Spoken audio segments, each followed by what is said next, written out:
Just an ordinary wall. Nothing to see here.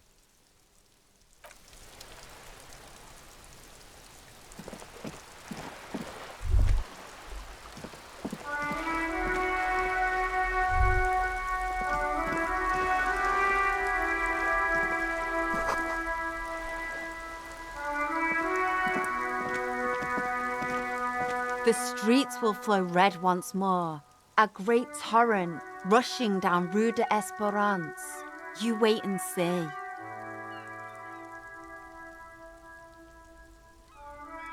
The streets will not flow red with anything.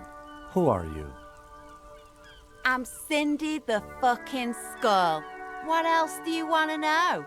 Date of birth, blood type, the last time I was tested for Hep C.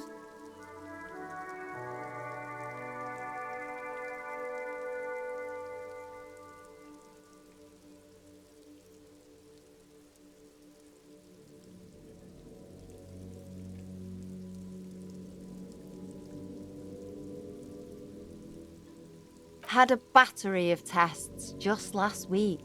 I'm practically a patchwork of interesting critters. Kinda like a man-o'-war.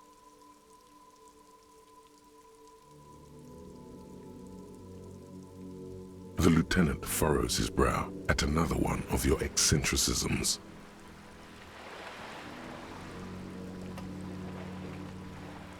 Hatred? Disgust? It's difficult to tell which of the two is more present in her girlish features. The woman on the boat does not notice her steering. That is on her. Someone's got to keep an eye on her.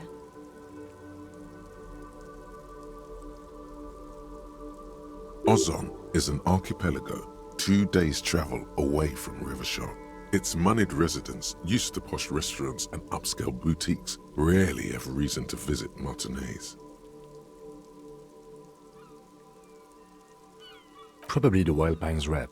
We should talk to her. She's a professional negotiator, though. I have the feeling she will be very cooperative while telling us nothing. You should take the lead. Ask her unexpected questions, you know? Do your thing. Don't be afraid to get a bit wacky. Throwing her off is our best bet. Good idea, piggies. Run along now. Fuck her shit up good. Impound that boat while you're at it. I'd like to watch her swim back to Ozon. Can't you tell? I'm painting a beautiful mural, an aereo graffitio visible from low orbit. I haven't really started it yet. I'm waiting for the right words.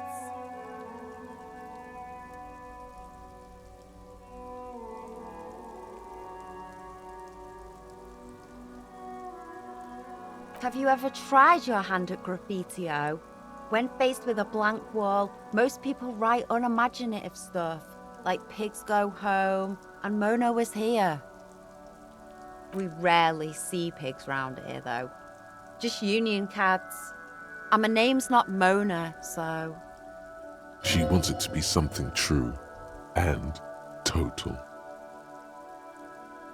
This place is severely lacking in havoc. Not even the occasional trash can fire to break up the tedium. I thought I'd mix it up, you know, summon the forces of crime and social chaos with a wall-sized invitation. Yeah?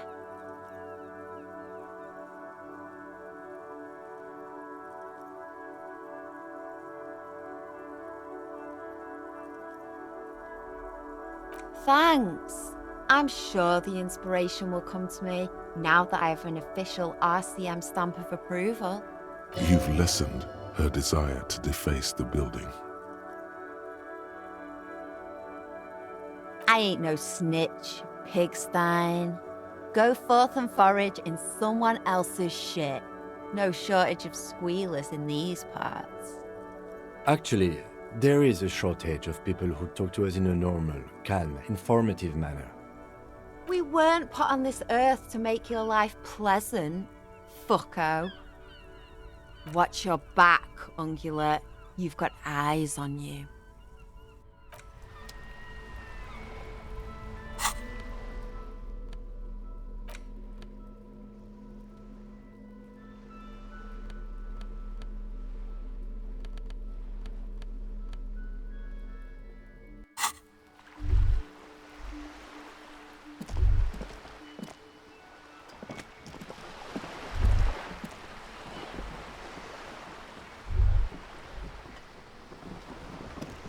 Yes?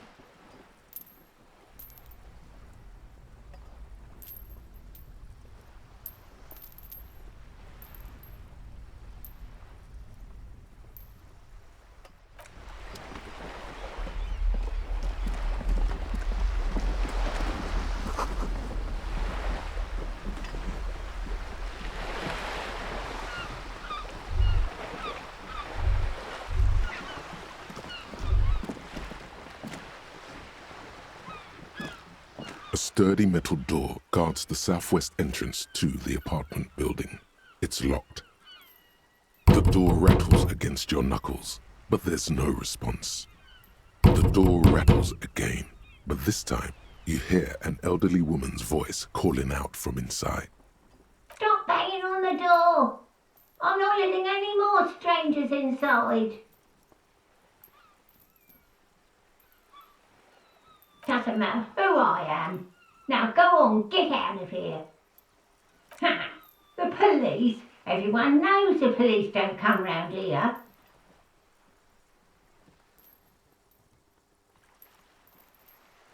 No, I already told you. I won't be responsible for any more strangers getting into the building. Go check the backyard door. Maybe someone there will. Backyard door? There must be another entrance to the east. Madame, I assure you, we are real police officers. There is no reply. Just faint, sweeping sounds inside.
A striking woman leans against the cabin top of her sailing boat, smiling as you approach.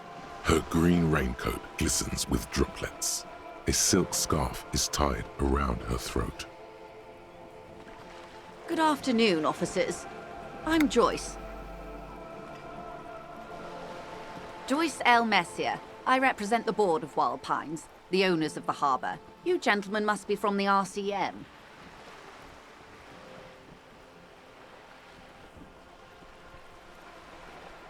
Peyton, my maiden name. Nothing, honestly. I've said it to every drunk in town, and you're the first one who's responded. What is implied here? That you're a drunk? She hasn't actually said it to every drunk in town. It was spoken in jest.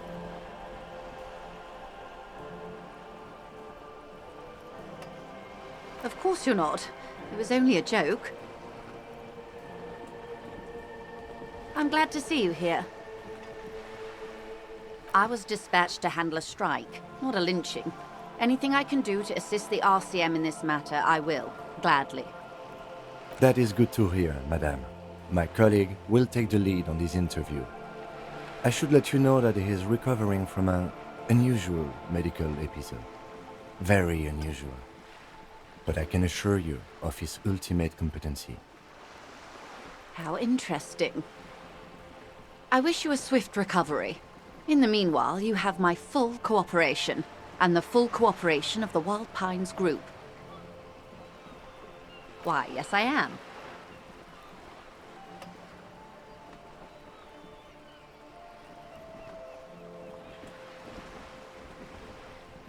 Of course there are. We're on an archipelago. How else are you supposed to get around?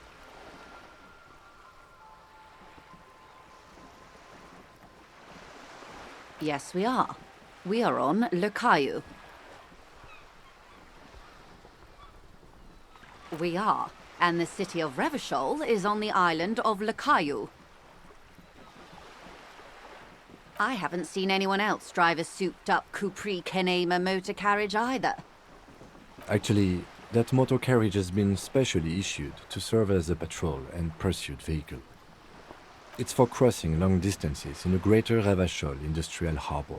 It's not a toy. Neither is this. A toy, I mean. It's a machine for crossing long distances in the Bay of Revachol, between the city and the islands. She's having a good time arguing against the law. Too good, perhaps.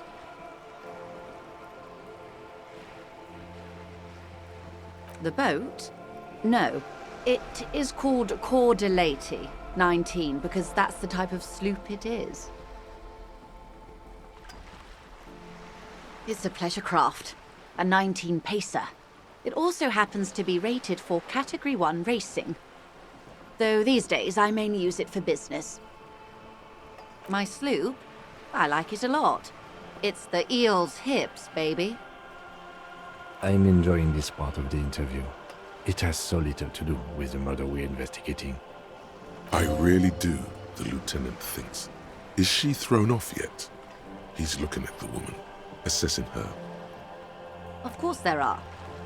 We're on an... I mean, we are on Le Caillou, are we not? She nods attentively. Officer, I assure you I'm a highly qualified pleasure craft operator. The crowns of her teeth are porcelain, white as the boat's hull as she smiles. Qualified pleasure craft operator. So charming. Where's the damn license? I just renewed its safety inspection last month, officers. It is completely seaworthy. In fact, it's taken part in not one, but two insulindic regattas. Even finished once.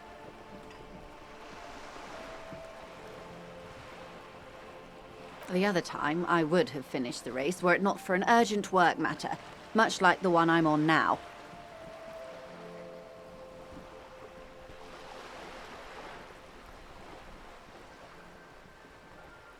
Actually, you don't. It is a little-known fact among those who police that the Wayfarer Act specifically denies the RCM the authority to demand anyone's operator license.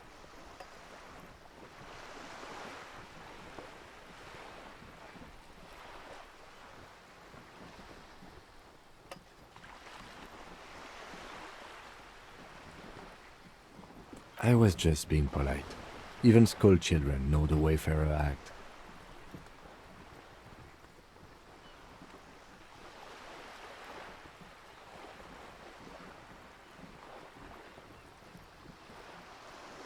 Unless it's their passport.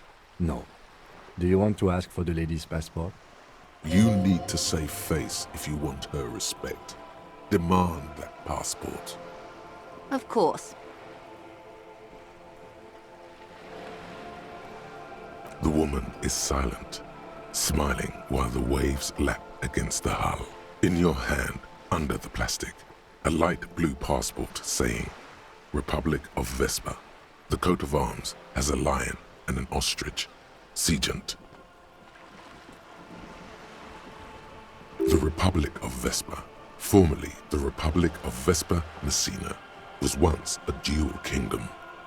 An amicable parting of ways produced two constitutional monarchies. Vespa, the richer of the two, is an occidental nation known for its proximity to the Pale and its exotic financial derivatives. It is a stable country, and yet there has always been something ominous about its perfect stability. It's a place at the edge of the Muindi Isola, overlooking the Ubi Sunt Isles, fracturing into the great unrest of the Pale. The woman, born in the year 3 in the commune of Revachol, smiles at you, face adorned with frown lines and crow's feet. The photo is recent. The name reads, Rejoice Leighton Messier. Yes, but please don't call me that. Joyce is much more efficient. She doesn't like it. Probably a bad memory. Mean girls at school or some ancient lover. My husband is. I have dual citizenship. A Vespertine is handier when traveling. She nods and returns the plastic bag to her coat.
Good.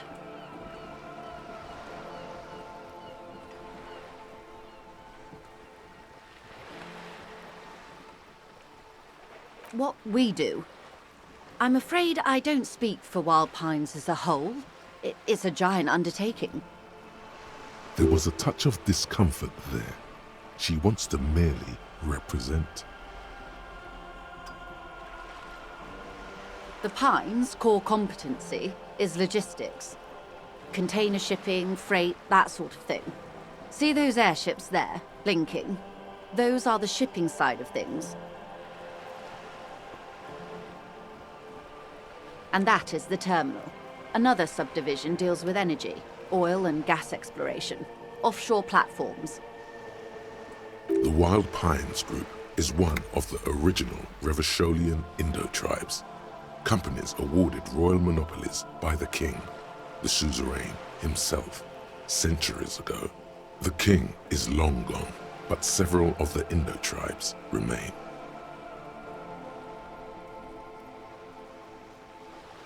Saint-Baptiste, Elysium, an unknown entity known as Brightest Star. Why, thank you.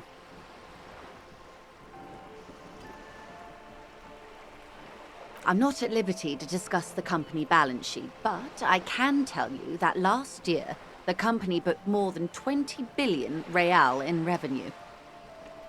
A billion?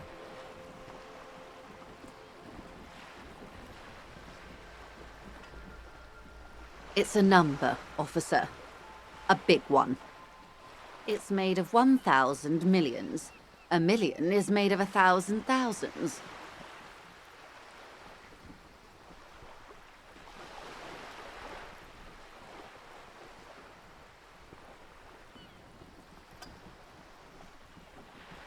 And to think, there are years when the group books losses in the billions.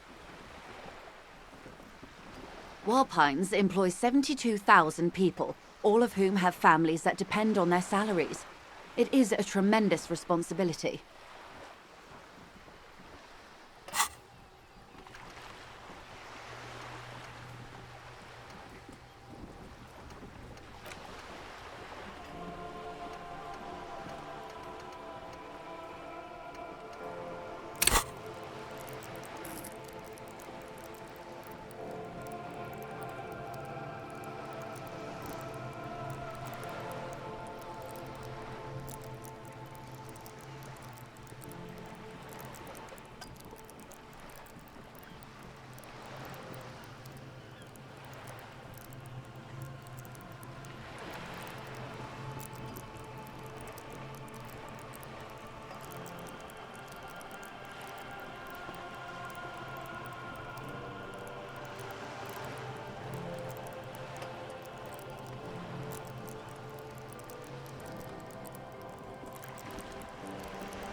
They started as an exploration and cargo fleet conducting trade between the Samaran and Insulindian Isolas 250 years ago, when pine ships explored the South Seminese and charted Lomantang on behalf of the suzerain. Centuries of care, deliberation, and madness have gone into this endeavor. Vessels pass through the Great Unrest to re-emerge with apricots in tow. The logic of the system is totalizing. It's taken everything from its employees to build it.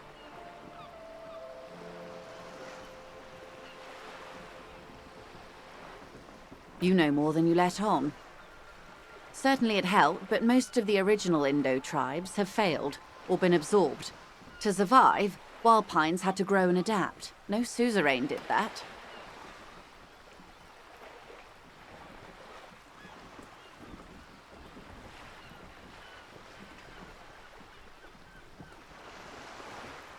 You mean aside from being the terminal's legal owners, who are responsible for moving 8% of the world's cargo?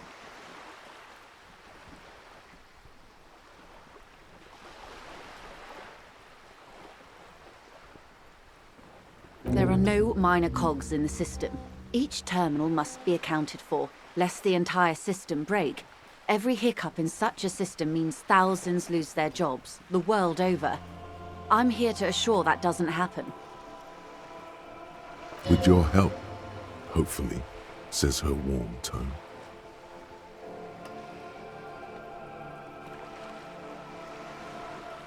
Everything.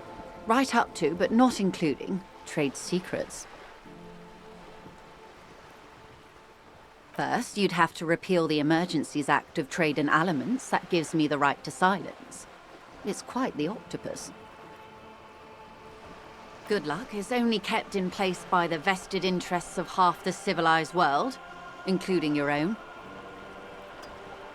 What the ma'am means is that the Emergencies Act and the RCM both get their authority from the coalition government. But I am derailing us. You wanted to know about the strike. First, you'd have to repeal the Why? By throwing off half a century of foreign domination under the coalition. Unfortunately for you, the coalition also leases you the right to police West Revachol. But I am derailing us. You wanted to know about the strike.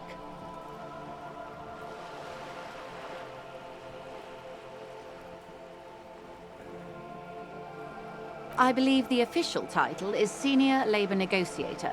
In practice, I'm a grocery clerk. I relay the union's demands to Wild Pines and return with Wild Pines' counteroffer. And how are the talks going? They're not. That's the problem. The union stopped all negotiations a week ago, after that awful lynching took place. Now they won't even let me into the harbor. There's a 2-meter-20 racist behemoth blocking the gates.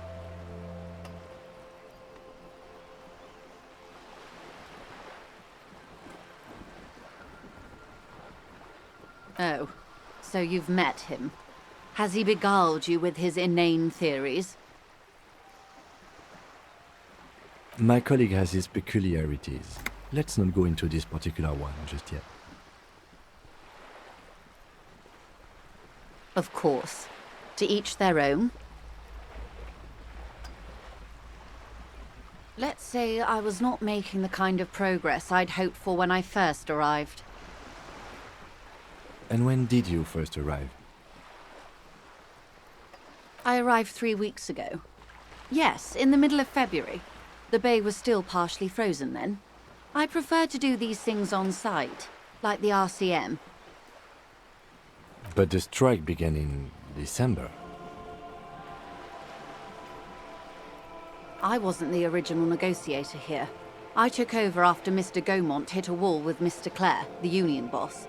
Mr. Clare refused to speak with Gaumont despite concessions he'd granted the union in prior negotiations. This isn't the first time the union has gone on strike. Heavens no.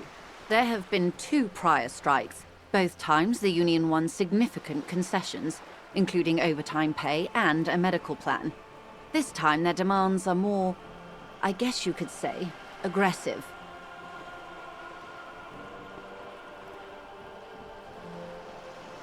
Ludicrous even. It's meant.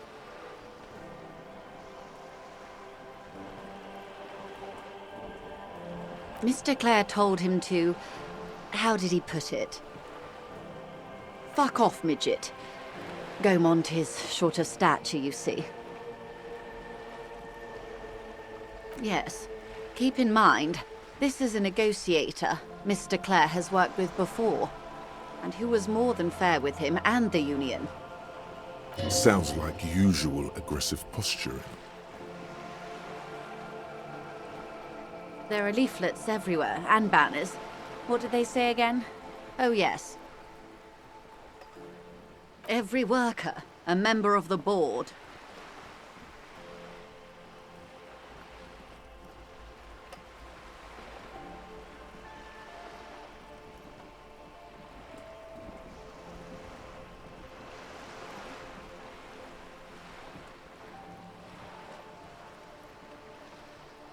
In its defense, another said, demand democracy.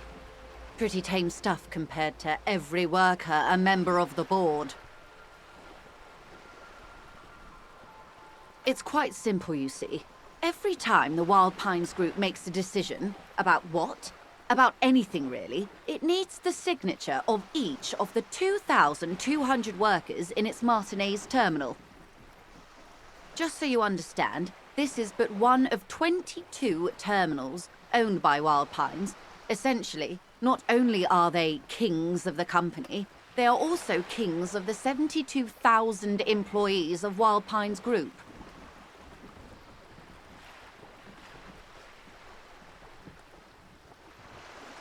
They're having a blast. But how can they afford it? After 4 months, my assumption was they would prefer a more practical solution. I'm not sure. Naturally, I assume that was just their opening position, a hard-nosed tactic with a side of mockery. But there's been no follow-up, just the same nonsensical slogan repeated over and over again. And now, people are getting lynched, I hear. Behind the whirling in rags. A disastrous situation if there ever was one. Excuse me, from whom did you hear about this lynching? I first heard it from the boyer at the gates. The one whose very name advertises his aversion to work. I think he said it was, "Call me mañana." This checks out.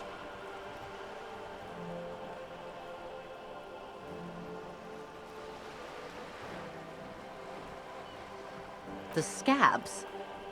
You mean the huddled masses of Jamrock, come to plead for work where the union refuses to? If they were organized by Wild Pines or its affiliates, then it would be a company secret. I could not share it with you. Not right now, at least. It's implied. She's open to discussing this matter with you at a later occasion. Everard Clare is a man of the utmost integrity. If you can say one thing about him, it's that he always puts the interests of the workers first. Of course not. Everard is fantastically corrupt. I imagine he has a thick, viscous goo where you and I have blood. If you were to prick him with something sharp, you could see it oozing out. A knife, maybe? No, a rapier. Oh, heavens no. We get along just fine. Yet, now that you mention it, I can't stop imagining that black treacle just dribbling down his double chin.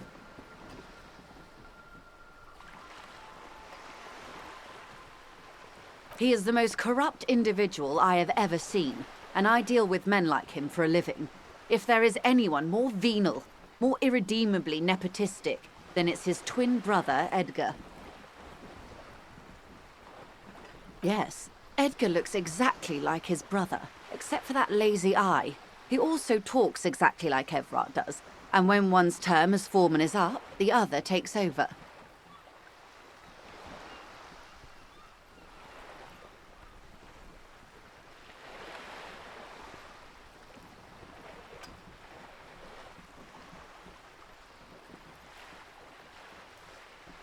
It's how they circumvent the term limits, you see, with a funny little switcheroo.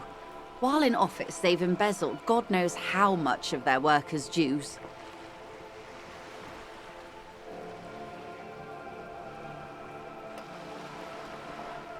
The Débardeurs Union was once a perfectly normal institution.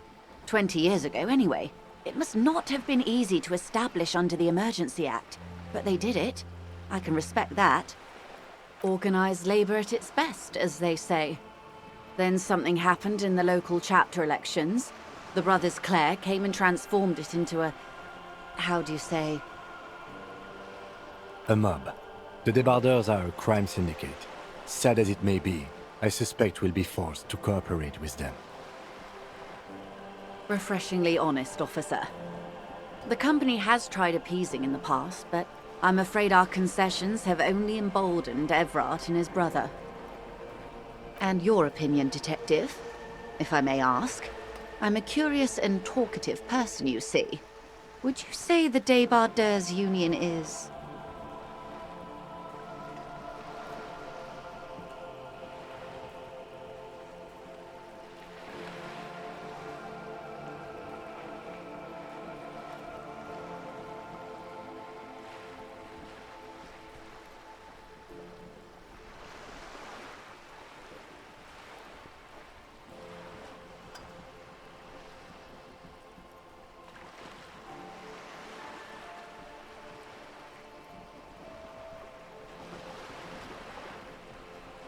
Thank you for being candid.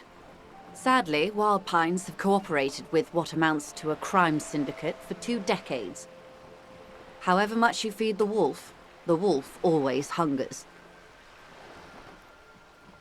I'm glad you asked. There was a woman, the previous forewoman of the Union. She disappeared. Disappeared? Yes. On the last day of the local chapter elections, her daughter phoned in and said she wasn't running anymore, or coming to work.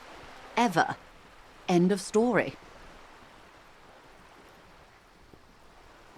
Downright haunting, if you ask me. The Wild Pines suspected foul play, but what could they do? It was a union matter. The point of the presentation is, these kinds of things happen around the Clares. Watch out when you're dealing with him. Thank you for your concern, ma'am. We'll be just fine. Of course. How else can I help?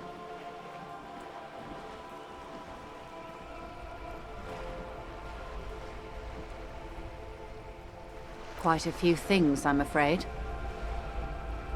The information I'm to share with you includes sensitive trade secrets. For the sake of my employer, I have to ask for your names and badge numbers. Of course, ma'am. We should have introduced ourselves. I am Lieutenant Kitsuragi from Precinct 57. And this is my colleague from Precinct 41. I'm afraid he doesn't have his badge at the moment. I hope mine will suffice. How curious. Why is that, Detective? Awkwardness washes over the conversation. The woman doesn't like this turn of events. I see. So, are you saying you lost your badge during the course of this episode?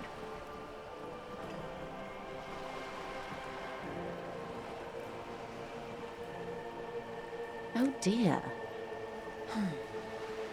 I suppose this does explain some of the more curious turns in our conversation. As I said, ma'am, his technique may be very unconventional, but he is an officer of the RCM. Of course, I sympathize, but I'm afraid I simply can't share anything more until I've seen that badge. She's a professional negotiator.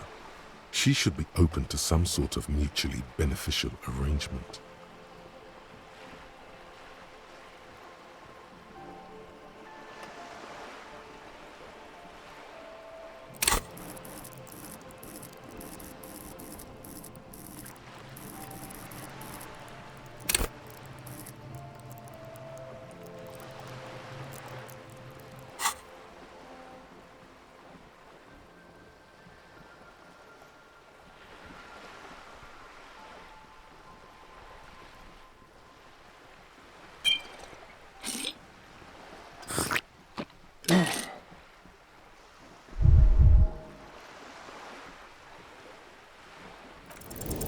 Feelings will guide the way.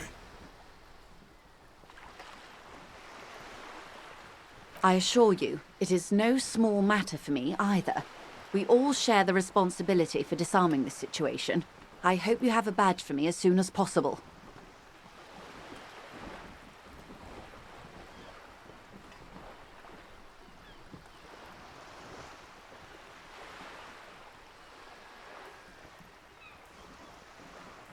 Trust me, officer, I am fully committed to resolving this impasse. This isn't some side gig for me. She's silent. The wind flaps the sail above her. Officer.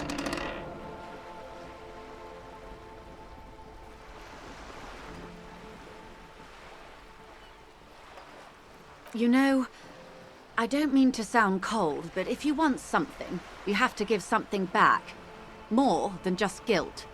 You're doing it. Despite your own best efforts, you're still getting in. Somehow. I'll be frank with you. If I'm going to break protocol, I need to be able to justify it to my superiors. They're going to want to see something tangible. The Union is conducting drug trade out of the harbor. It's an open secret in Martinez. Surely it must not come as a complete surprise to the RCM either. Perhaps it's time to look into it. Or you can find your badge, which honestly seems like a lost cause. Detective, a word in private before we continue. It's clear you like the hard stuff, Bruder. Evening falls. The time has come to take the vow. The vows are blood and flesh. Lower intestine, the term is metabolic and circulatory system. Fascism, Bruder.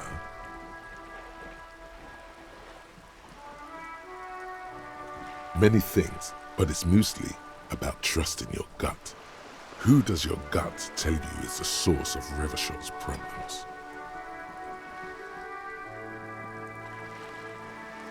Quit stalling, Bruder. We're talking about the weakest, worst, most insane thing. The weak link.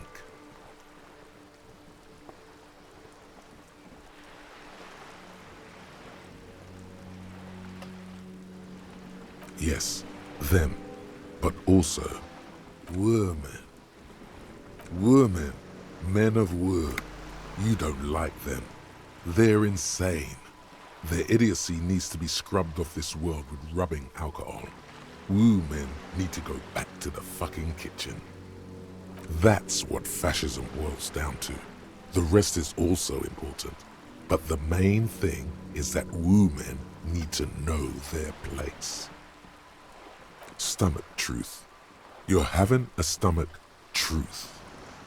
Because you've said the hard things that others won't say, the good things, you've said them many times. Okay, yes, let's call it that. Good thinking. That sounds much better. Traditionalism. You like the sound of that. You're going to keep your views, right? Keep your views, Brota. For the nation, smart. Best not to mention the women too often. That's why you're the head and I am the stomach.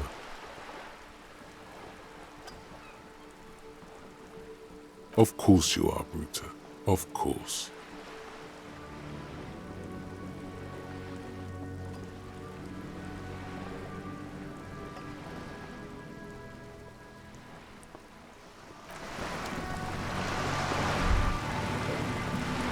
This is not going quite as I hoped it would, Detective. Honestly, I was expecting you to use your unorthodox technique to keep her off balance and, not volunteer us to be her henchmen. This woman is running circles around us. She might have known about your misplaced badge all along, or she's simply an adept improviser. Either way, we've played straight into her hands. He doesn't let it show, but there is a limit to how much the consequences of your unprofessional behavior can cost the investigation.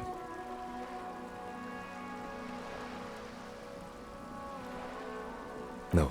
If there is reasonable suspicion, we must investigate. Otherwise, she could claim we are siding with the Union, or that we are on their take. We'd never hear the end of it. What I propose is, we ask her, then we investigate, briefly.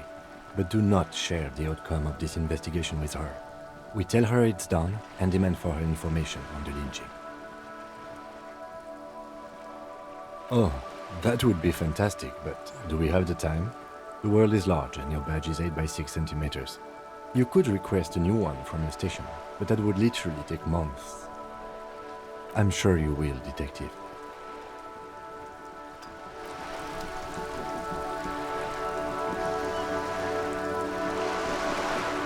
You're back. Good. What can I help you with? Not an umbrella, I hope. I don't need one myself, you see. Sadly, I need this one myself. It's hydrophobic, repels water, almost magically. The company makes them for offshore platform personnel. Very sturdy. What I can do for you is answer some questions. Nothing like talking to pass a rainy day. That's the man who was killed. I'm afraid this is a discussion for once we've cleared the lynching question.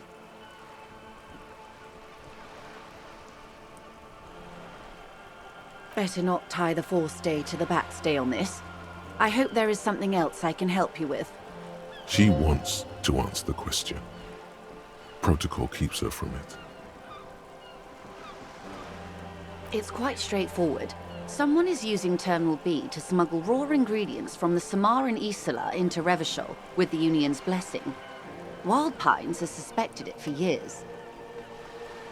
Ingredients for what, ma'am? Meth and dextroamphetamine, GBL and various synthetic psychedelics. Honestly, it might be quicker to say what you can't make from the stuff. Shit, yeah, baby. It's the party pipeline. Why would you want to shut that down?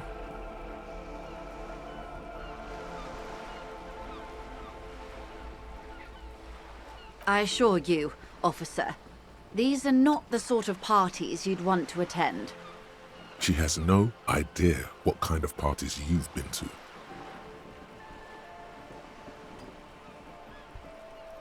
Yes. After they clear the terminal, we lose track.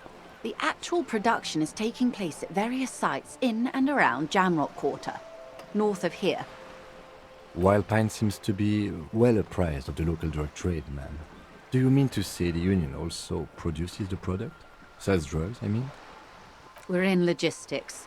It's our business to know. And no. As far as the company knows, the Union does not produce it. They transport the ingredients for a cut. Yes, but you won't get anything out of Evrat and the Dock Workers Union. Still, every chain has its weak link. The lorries. Someone needs to move the ingredients from the harbour into the city. Once they reach Jamrock, they're distributed to a network of local manufacturers well beyond our grasp. But in transit, they are vulnerable. Perhaps you've noticed that a number of lorries are tangled in a traffic jam at the roundabout just now. Interview the drivers who are still hanging about. One of them might be waiting for a crucial shipment. I'll be explicit. If you find this driver, I will share company secrets with you. You'll be indebted to her, in a way, but one step ahead of the Union in another.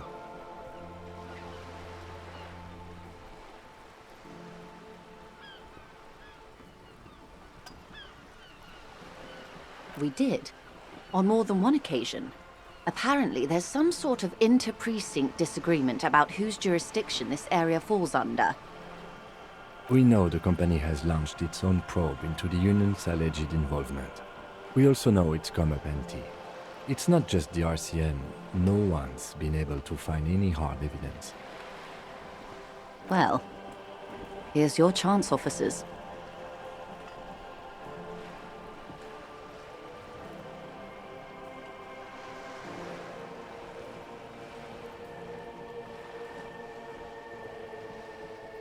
No.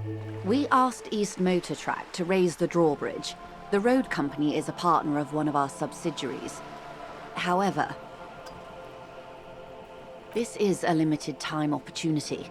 Once the complaint has been processed by the Trade Committee, they'll have no choice but to lower the drawbridge, and the operation will continue. Thousands of litres of raw ingredients will pour onto the streets of Revachol. Not the east across the river, but the west. The vulnerable, the weary. Well, at least this solves one mystery. What is that, Lieutenant? Why I had to call East Motor Track and beg them to open a drawbridge for me. I'd wondered since I first drove in, on my motor carriage.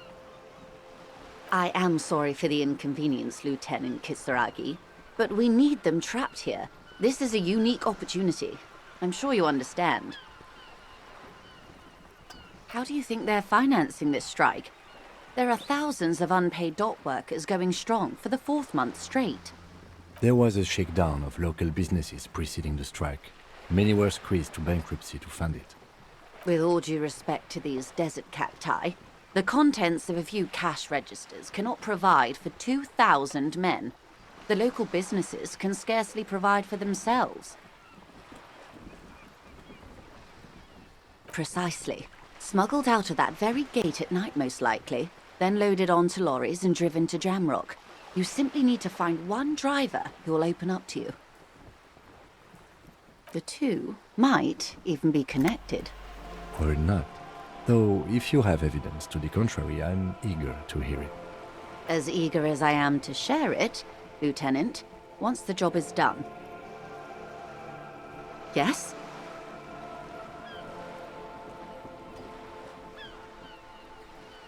Excellent. According to my reports, there are at least 3 lorry drivers lingering near the roundabout. Hopefully one of them will know something. It may come to nothing, or it may just blow the case wide open. I can keep the drawbridge up for a few more days at least. You should have the time you need. In the meantime, let me know if there's any other way I may be of assistance. This reality.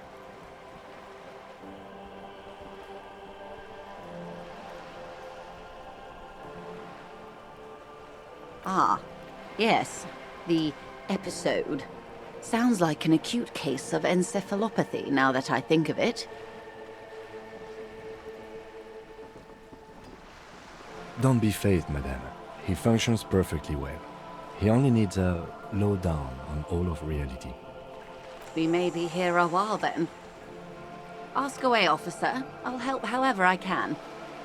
All right, we're in. I know these all look good, but begin with the first, okay?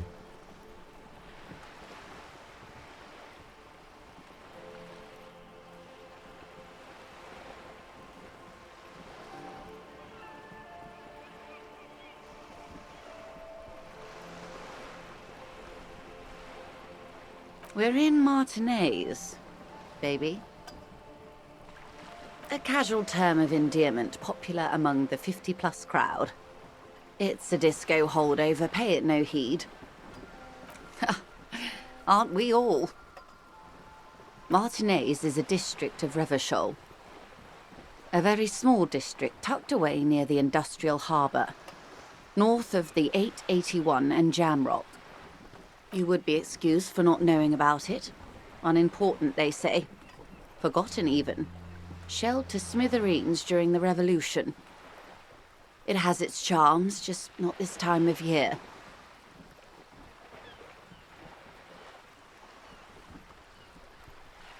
I'm not a good ambassador. I've only been here once before, as a teenager. Not a lot has changed. There are ruins, a terminal, fishing boats, reeds, boys with boxy shoulders.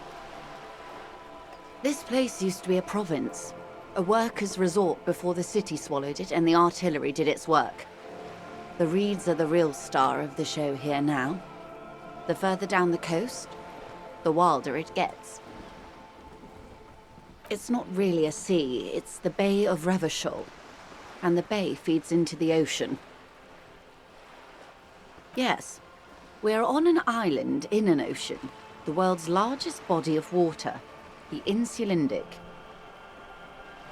Known to the early Revacholians as Les Immensités Bleues, the Blue Immensities. Vast, lukewarm and unknowable, flowing in and out of sight. Caillou, as you already know. Imagine a pebble. A smoothed-over pebble amidst a great blue sea, misshapen, cracked. The cracks are the River Esperance. We're in the delta of this river, on the 6th branch, the Martinez distributary. It is clear this pebble is of enormous value to her, and to humanity at large.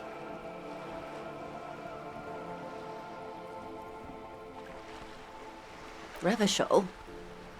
Revachol is what you call a city. The great kind. As if it's self-explanatory, beyond patriotism, a fact. History, Detective. They built this city to resolve history. Our part in it, at least.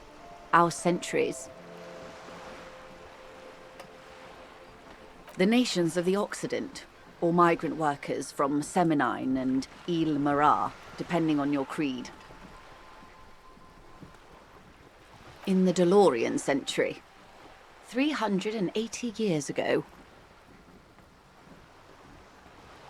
They say it's where the terrible questions of our time will be answered. The tensions are highest, the fault lines deepest. By that I mean conflicts. Ideological conflicts. The stuff of men. We are standing on a fertile, self-sufficient island able to sustain up to 200 million people in the middle of the Insulindic Ocean, the world's connective tissue. It's where the money is.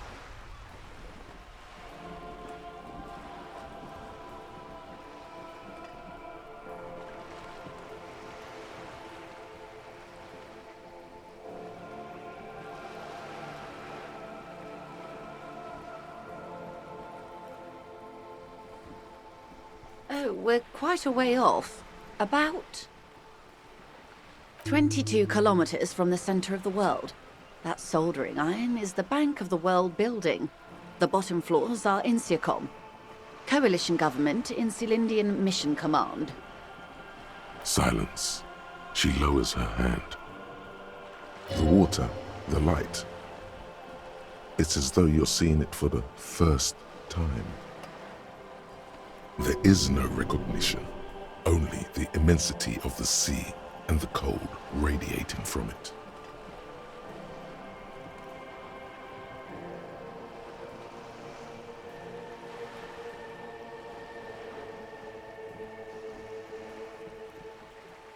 She observes your eyes scanning the horizon, then breaks the silence, slowly. This is one thought you need to complete. Where are you? Was there something else you wanted to know? I remember something about a lowdown. This has been informative. Thank you, ma'am. I'm sure my memory-impaired partner has many more questions to ask, about even more fundamental aspects of reality. Might I suggest not asking them all right now? Ma'am, Messier will be here later too, and tomorrow. Isn't that true, ma'am? Absolutely. My commitment here is long-term. Oh, of course not. You are already diligent for getting this far, and diligent boys remember where they left off. Indeed. I'm always at your service.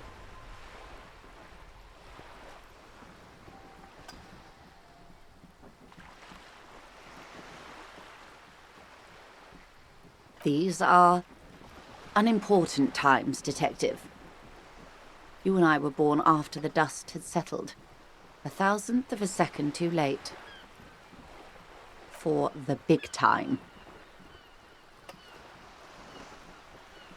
The revolution.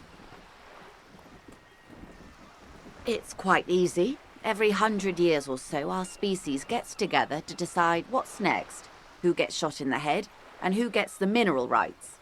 It's a real kerfuffle. Those would be the communists. Generally speaking, 40 million people got shot in the head during the World Revolution.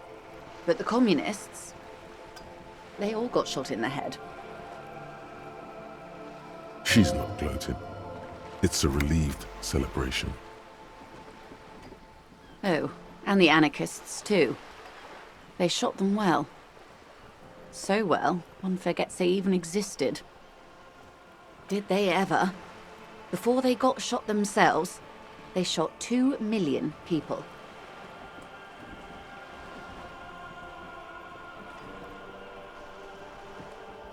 Yeah, it was a kerfuffle, all right. Yes, the Insulindian deluge, they call it. Yes, an acute thiamine deficiency can be exacerbated by alcoholism. Exacerbated means made worse.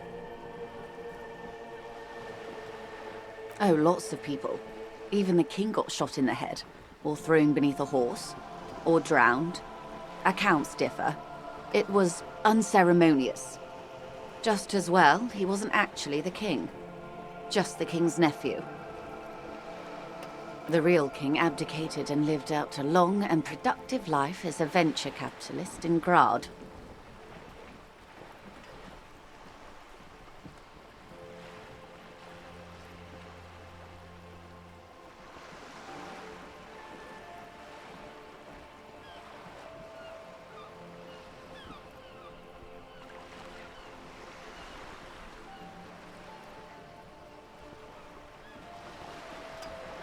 I prefer the term risk-averse.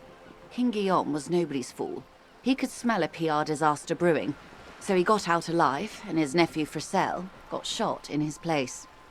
Him and tens of thousands of his wonderfully fascist kingsmen. It was a wild time. The liberals got the mineral rights. And by mineral rights, I mean everything. Liberals are usually middle-class people, Detective, or the remaining gentry, the beneficiaries of the pre-revolutionary arrangement. Some were rich enough to stay with the Constitution, with monarchy. Big mistake. Others bet on the revolution. They were called the ultras, or ultra-liberals. They fared well. They didn't win so much as survive. We were the last ones standing when the war ended. Everyone else got shot in the head, remember? We. She's one of them. Of course. To foreign intervention, the coalition. Those people really took the mineral rights. The liberals took everything that wasn't nailed to the ground. The coalition took the ground. The ocean, the laws, and the people. The coalition of nations.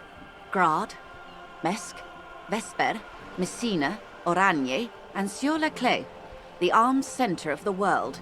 They landed here and ended the revolution. It was the moralist thing to do.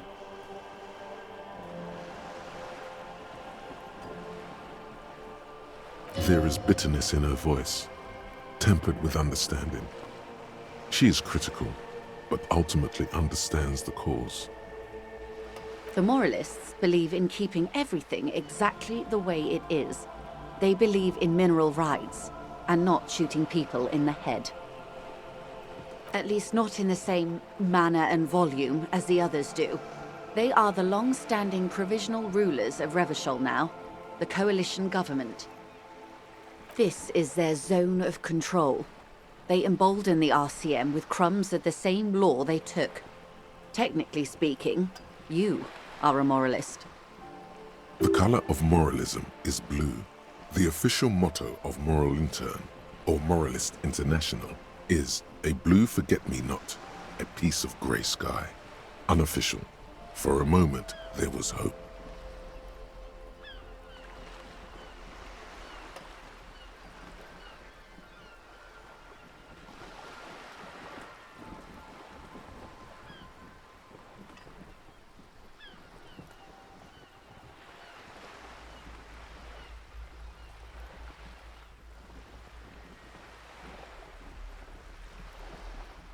An almost endearingly moralist standpoint. It must be hard to take a moderate approach to head shooting in your line of work. The turn of the century revolution? Don't answer it. It's a trick question.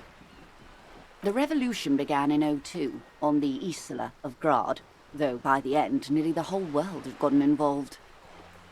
It wasn't a who, but a what? A pandemic of Zarat, a particularly virulent prion disease, which the authorities in Grad proved unable to contain. Then Mazov came along and overthrew the government. It made people overthrow their governments.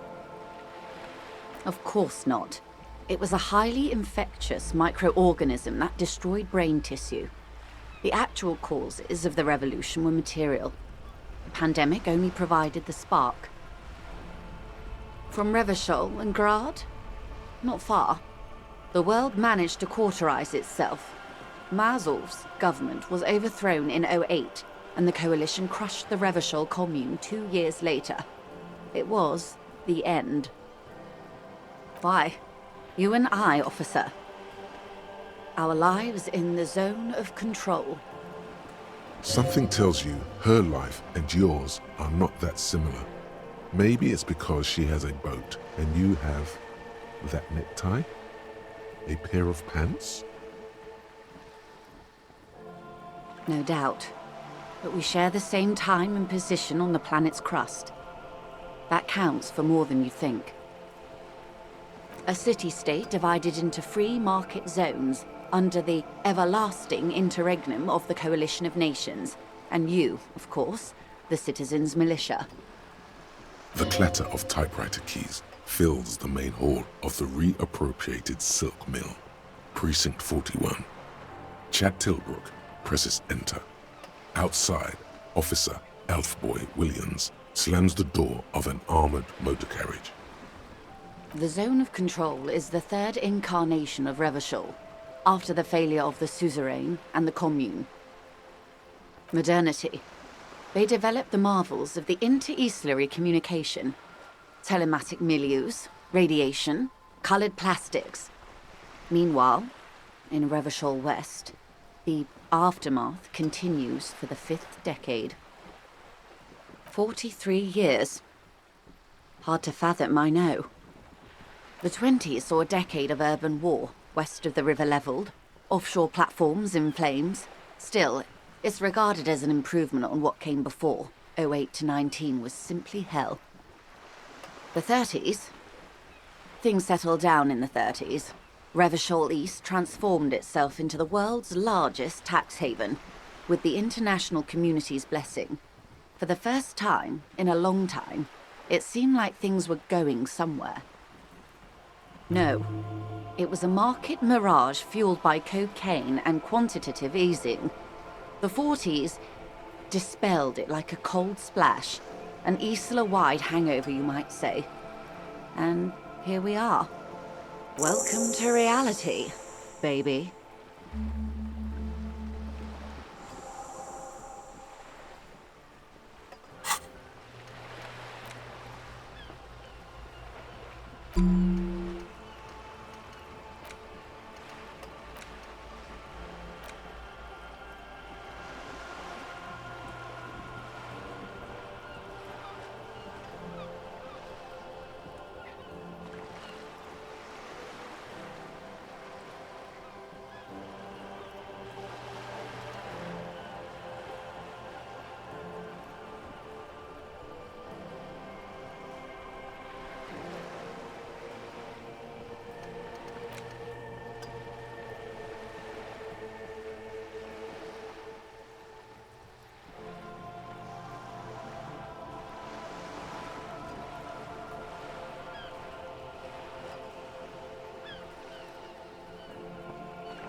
Good question.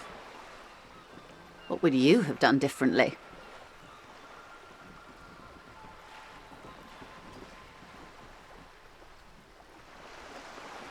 And I asked you, past-less detective of the Citizens' Militia, what insight has acute encephalopathy given to you?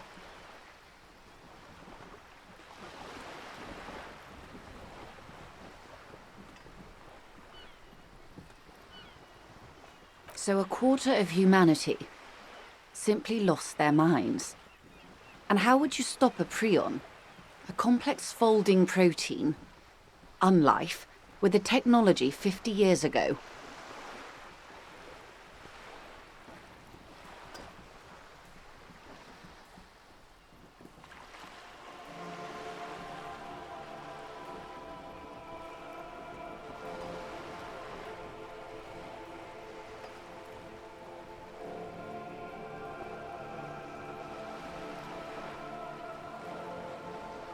Good hygiene. Really. A very moderate solution to an extreme problem. It's those sort of half measures that doomed the authorities in Grad. When they failed to step up, Marzov and his party stepped in. In this particular case, maybe a more robust state response might have been appropriate. Opinions expressed here do not reflect the official position of the RCM. And what is your official position, Lieutenant? My position, ma'am? My parents got ripped to shreds in the revolution. I would have gone the same way. I was saved by being 2 years old. That's my position. The abattoir. Understandable. Good question. What would you have done differently? I see. A tenth of humanity. The key of history is in the lock. Keep turning at any cost.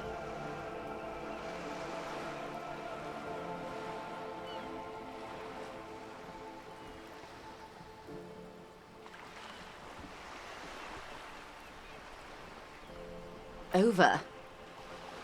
That's entropilism, the very height of late modernity. Evacuate this world. You may prove a truly modern man yet. Opinions expressed here do not... And what is your... My position, ma'am? Understandable. Good question. What would you have done differently? You and everyone else. But that's got nothing to do with preventing the revolution. Ah, well. What was, I guess. Good question. And you would have died, most likely. Not far from here. Maybe even right here, during the beachhead, defending the coast the day the Coalition took the city.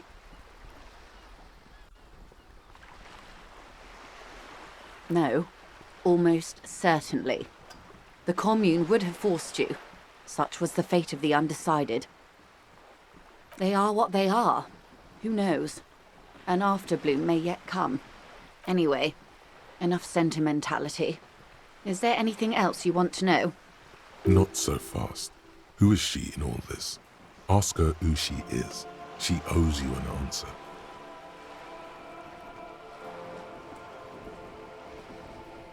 It's a neurological disorder caused by a lack of vitamin B in the brain.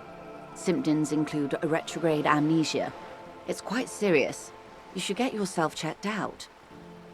She conveys it in short, cold bursts, trying not to invest too deeply in the condition of this doomed detective, in case he goes down later, souring the entire portfolio.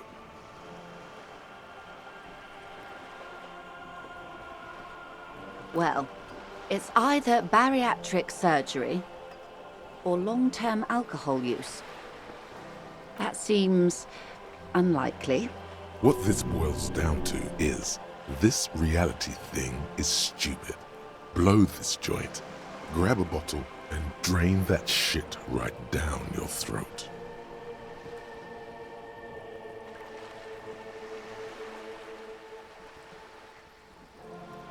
Of course. Well, I'll be here if you need me. Wow, you work hard. Oh, yes, you hustle. You're a provider. It's tough out there, but you keep it real and provide. Look at yourself. You're a human pedometer.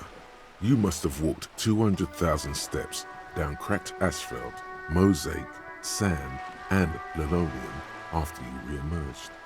That is the sign of a hustler who never gives up. The world is harsh and people are evil. You didn't make it that way, and you won't let it break you. You ride.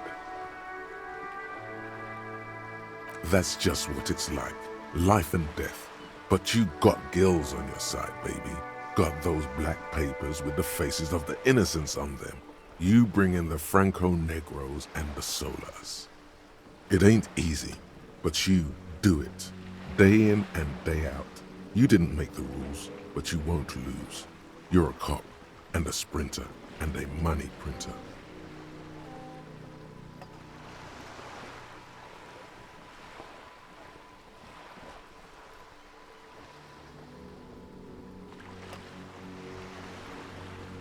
You didn't log that in as a donation either.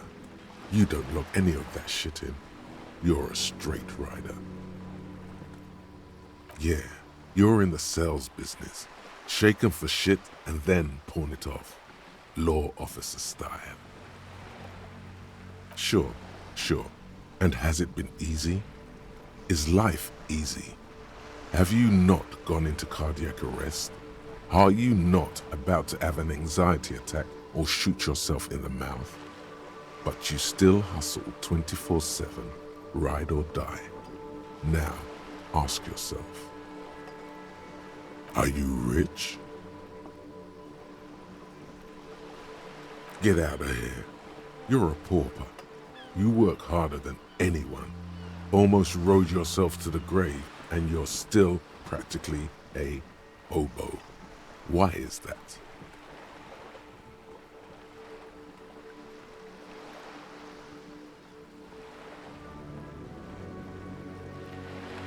Because of the taxes. G-Man's got his jam-covered sticky fingers in your pocket, stealing from you every time you buy, sell, walk, talk, fart, so much as sneeze. Aren't taxes almost non-existent in the Gotham estate that is Revachol? You and I both, but they got those indirect modes of taxation. Sales tax, excise duty, extraction tax. This tax that doesn't even have a name. Plus, there's the stuff people in other countries pay for that makes them ask for more money from you here. The Gotham Estate's a myth. In total, the coalition government is taking 98% of all your money. What are you not sure about? They're milking your nipples till they bleed. Can't you see? Aren't you sick and tired of having bloody nipples?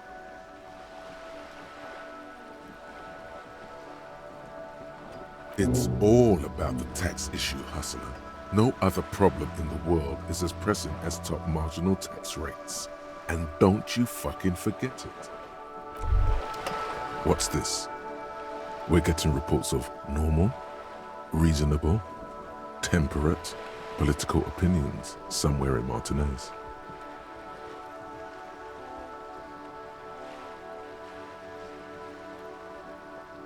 Of course, a radical centrist.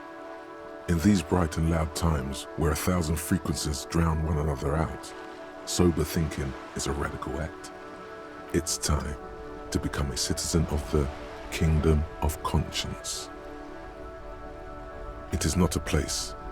It is a moment in time that can only arise in the right circumstances. In all of human history, it's only been achieved a handful of times.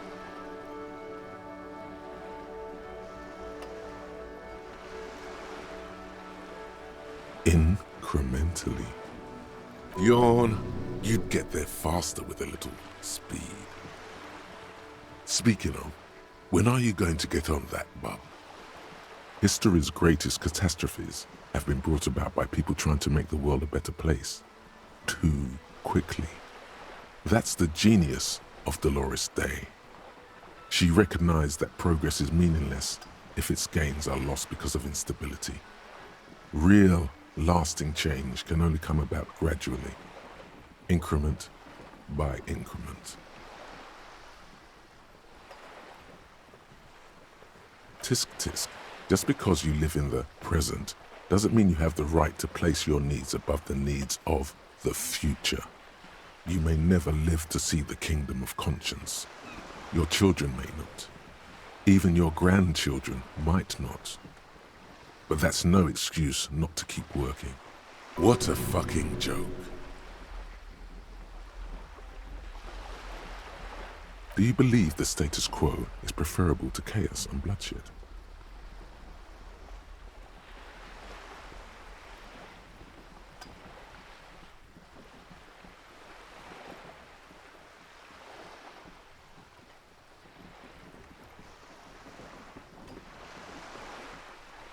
Then you've never lived through real chaos. Sometimes, in the face of great disaster, defending the status quo is progress. The kingdom is difficult to comprehend and even more difficult to describe, partly because humanity will need to discard many of the categories that define and limit it today. The kingdom of conscience is post-capitalist, post-national. It's also post-industrial, post-ideological, and even post-sexual.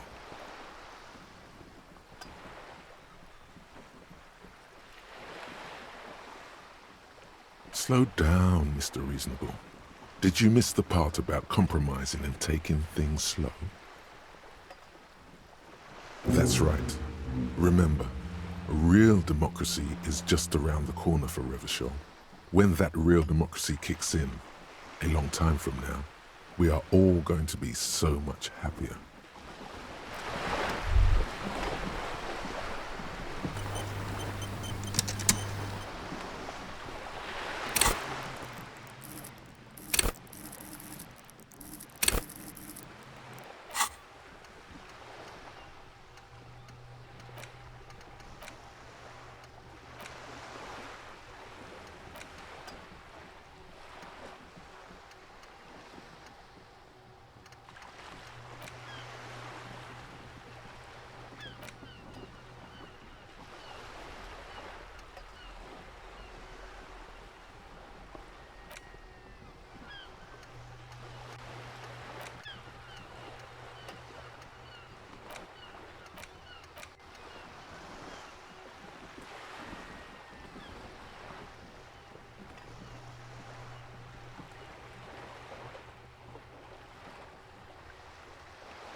Yes?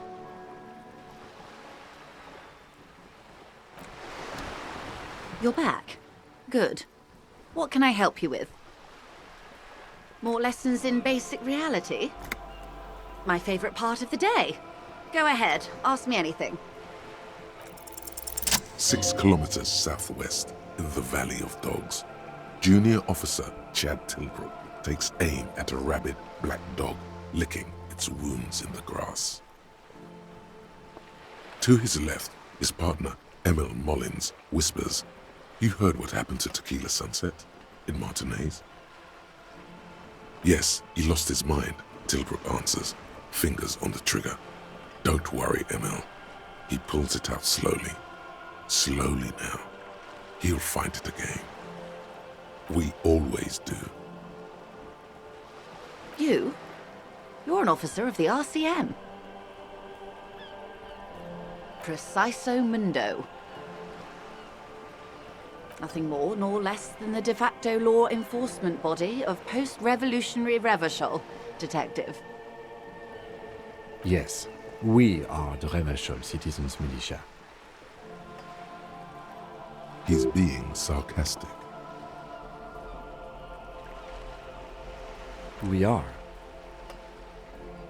Yes, that means not de jure.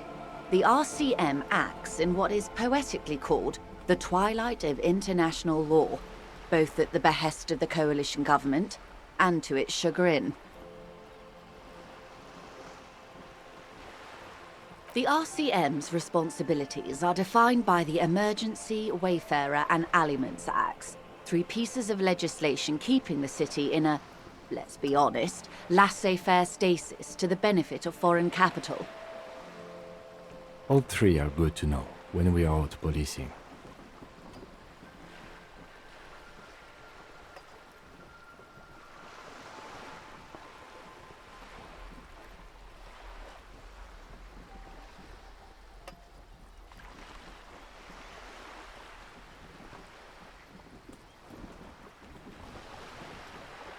There's nothing basic about your role, Detective.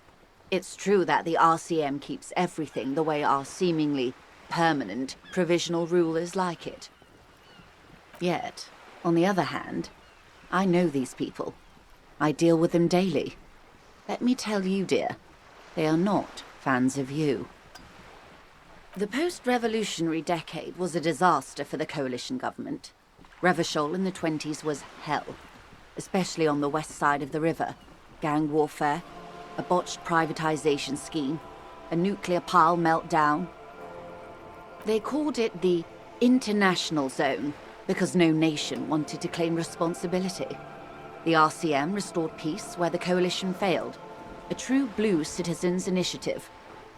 They will never forgive you. That's somewhat of an exaggeration. In reality, ours is a mutually beneficial arrangement. Revacholians get to keep the peace in Revachol, and the coalition doesn't have to worry about it. Anyway, sorry to intrude. Please continue. Yes, Lieutenant. Permit me to conclude with this. Who you are, to me, is the police. The only legitimate law enforcement authority in Revachol. And if those authorities drink so hard they need help recalling the basic terms of reality, well, I'm here to help.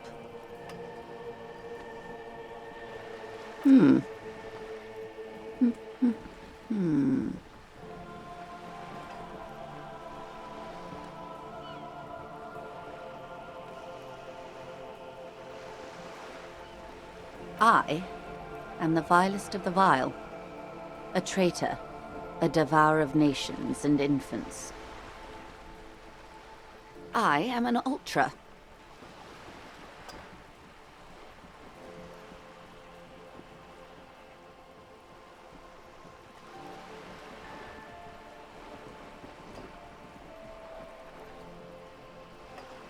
An ultra-liberal. It's a type of liberal. From the revolution. It's, not the moderate kind. Haven't you heard? I am a nether creature of the Forbidden Swamp. One of those who pushed the king under a shit wagon and betrayed the revolution. We surrendered the nation to financier pirates.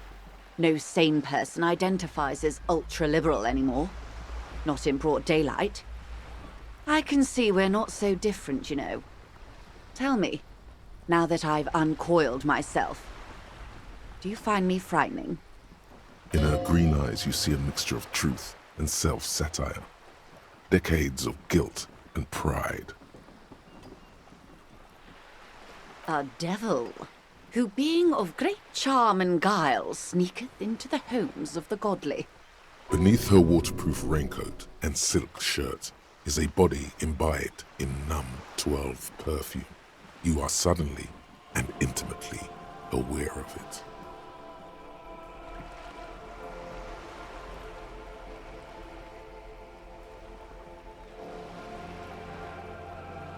I'm afraid you'll find that every woman is a devil woman, detective.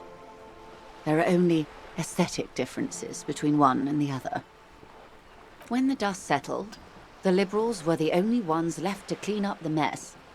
By virtue of their survival, they were handed enormous power to shape the future. This was all our last generation managed. With due respect to our overlords, the eternal caretaker government that keeps Martinez a monument to the efficacy of its artillery, I would not have relinquished sovereignty to the Coalition. Not here in Martinez, and not in the Stella Maris or Delta Beachheads either. If not for my own sake, then for my daughters. We had an obligation to defend our sovereignty. We should have burned the whole Isola down rather than let them have it. Dark orange flames reflect in her green eyes, an oil fire on the ocean.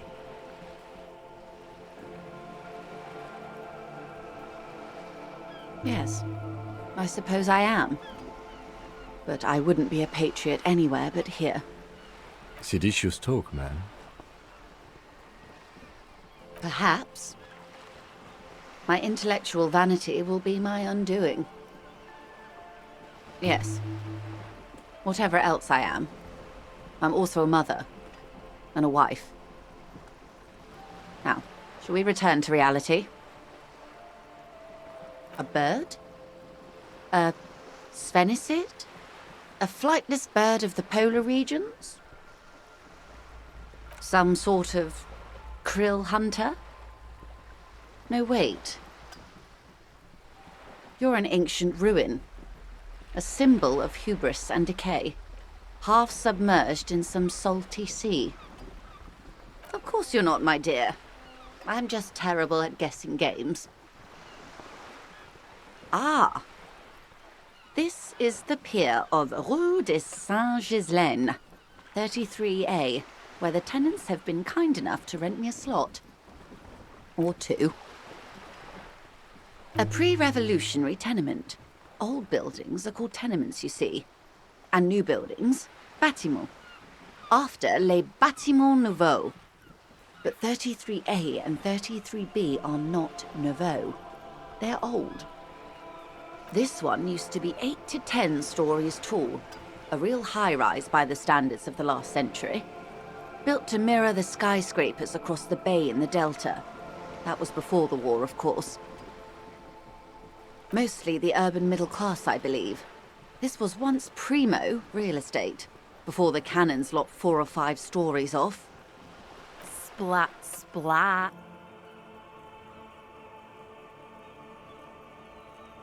Wonderful.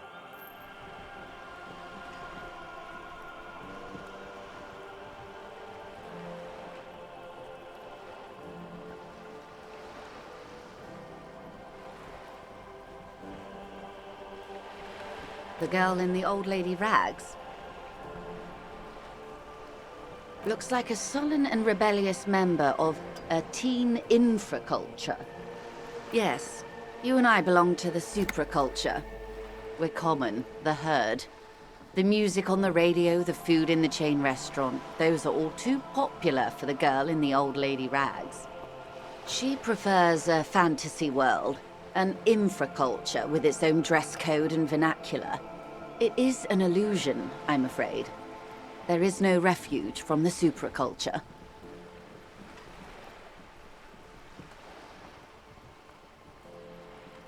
I can't. That's how simple it is. One may dye their hair green and wear their grandma's coat all they want. Capital has the ability to subsume all critiques into itself. Even those who would critique capital end up reinforcing it instead. All right. What next? Suddenly, you're not so sure you're part of the supraculture. And what would that be?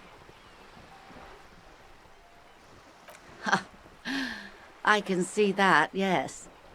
I dabble in those dark arts myself, not so long ago. I assure you, it was a thoroughly supracultural phenomenon. All permeating. Downright mandatory. Nothing infra about disco, baby. Those days are long behind me. And even in the early 30s, I would say I was more of a new girl. Disco was a minor, but still enjoyable facet of the whole thing for me. The new, a cultural era, and the name of the decade it ravished, the 30s. It came out of post-revolutionary Revachol. It was ultra-liberal. It involved lots of partying, as you might imagine, and champagne-colored everything. By the looks of it, that would have been when you came of age. Now.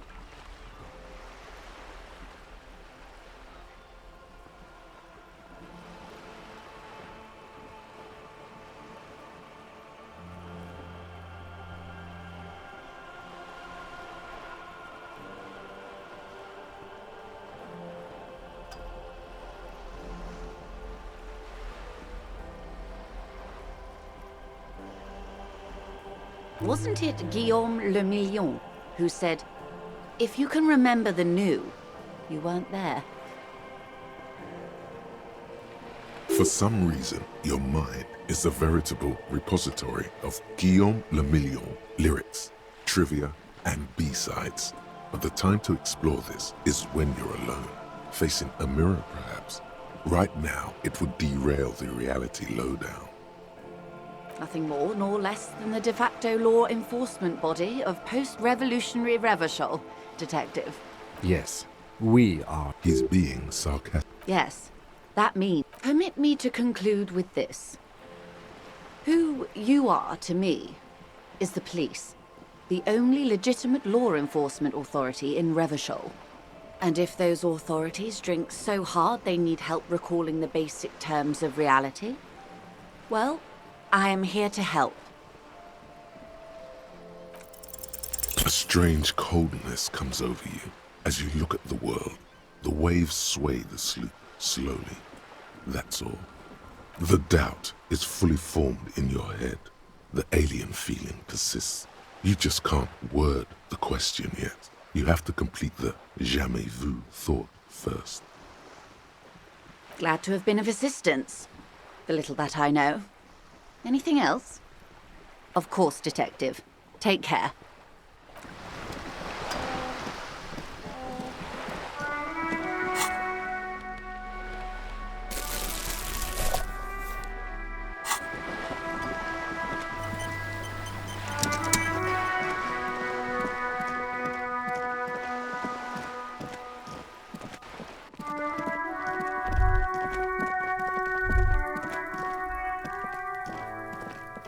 Trying to sneak up on me again? Trying to snuff me out?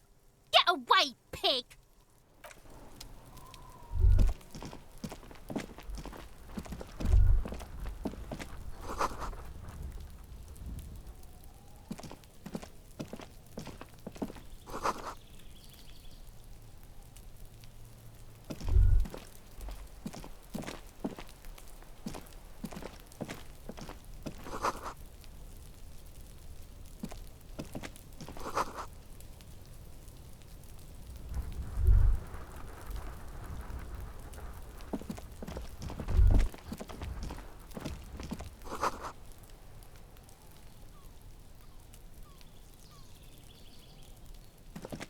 There must be another way in. Hey, what's that noise down there?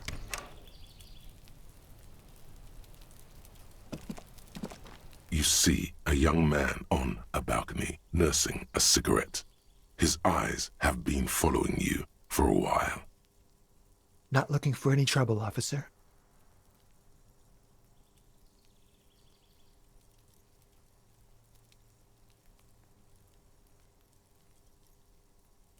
There's no trouble.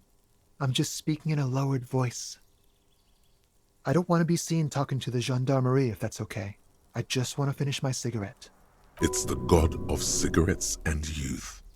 Ask him if he's got anything to spare. Don't let him go. This could be your witness. The balcony has a great view of the whole thing. Apologies, but this is my last one. The god himself has denied you absolution. Absolution? I don't know that brand, but I'm pretty sure you can get Astras at the Frit. I'm not sure that's a good idea. As you wish. Apologies. The god himself. Absolution? I'm not sure that's... I'm not throwing anything. There's no way you'd catch that cigarette anyway. Yes, really. Don't even try. You'll just embarrass yourself. As you wish. Is it really that important? Like a nervous cat, he keeps stealing looks at the neighboring windows. All right, but make it quick. Once I finish this cigarette, I have to run.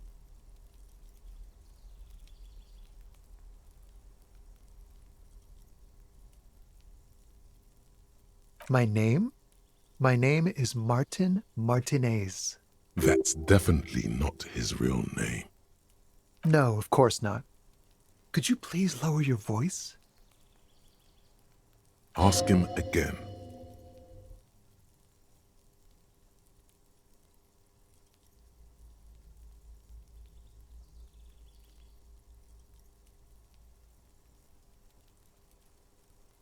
I can tell that you finally got him down.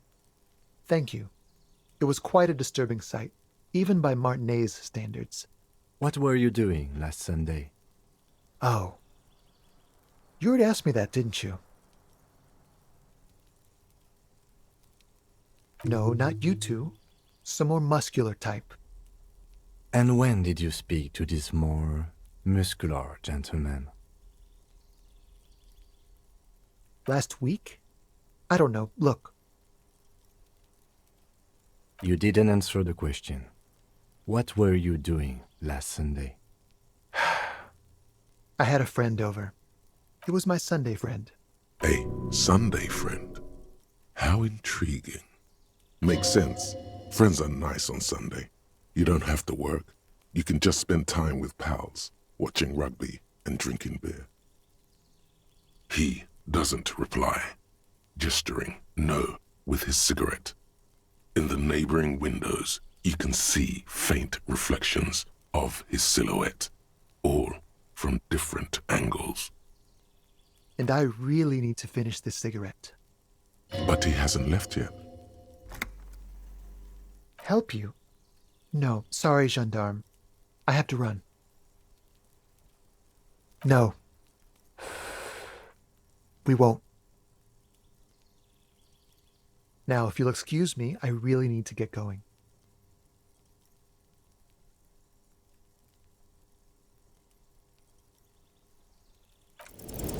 Time to bring out your secret charm. Tears and begging. Show him your emotional side. Throw yourself before his very feet like a dog. No, for God's sake, I don't want you to cry. Listen, I really have to go. Good luck with the investigation.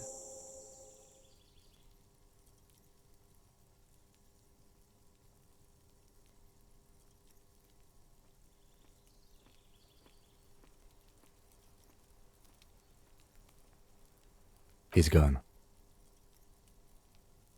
No point in running. Tenements like these often have multiple exits. If he doesn't want to talk to us, then he'll know how to hide himself. He could be a witness. Him or his Sunday friend. Either way, we need to look into that muscular type who's asking about our case. There has to be a way of getting inside the building. Let's go check out the door near the pier again. Once we found the way in, we can ask around for his apartment.